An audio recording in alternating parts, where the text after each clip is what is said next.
এই ফুলকপি শেষ হয়ে যাওয়ার আগে বাড়িতে বানিয়ে নাও ফুলকপি দিয়ে সিঙ্গারা। শেষের দিকে ফুলকপি ভালো লাগে এটা এদিক ওদিক ফ্রিজে গড়াগড়ি খায়, তখন এই রেসিপিটা ট্রাই করতে পারো।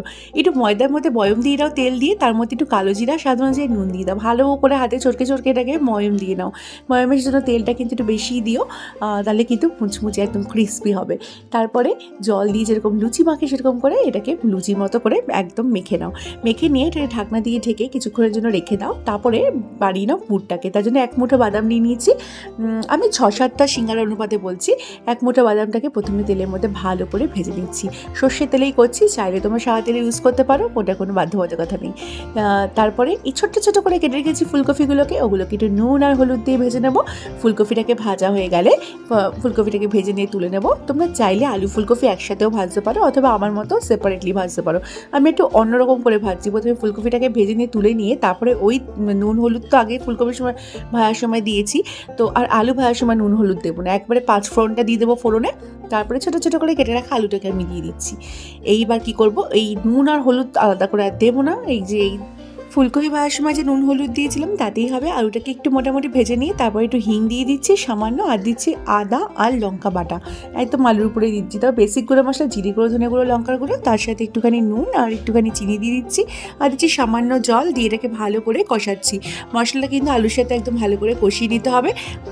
মোটামুটি মশলা কষে গেলে তারপরে ভেজে রাখা এখানে ফুলকপি আর বাদামটা একসাথে দিয়ে দেবো, দিয়ে তারপর ভালো করে মিশিয়ে নেবো।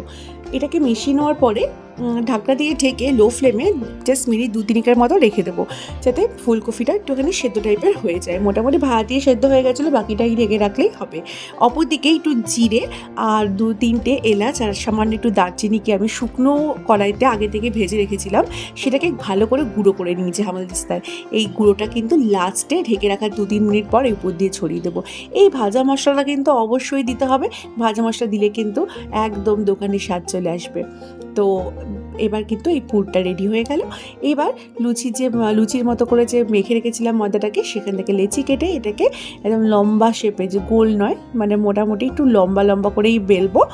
বেশি গোল করলে ভালো লাগবে না, ঠিক চাঁদোয়া শেপের মতো, ইউ শেপের মতো হয়েছে অনেকটা, এরকমভাবে গোল গোল মানে এরকম করে বেলে নিচ্ছি। তারপরে চারদিকে কোনায় একটু জল লাগিয়ে নিতে পারো, এটা কিন্তু একদমই অপশনাল, নিতেই হবে তার কোনো মানে নেই, নিলে কিছুই না, সিল হয়ে যায়। আমি তো জল ছাড়াই করি, তোমাদের দেখানোর জন্য একটু জল দিয়েছি, জল ছাড়াও করে নেওয়া যায়, কোনো অসুবিধা হয় না।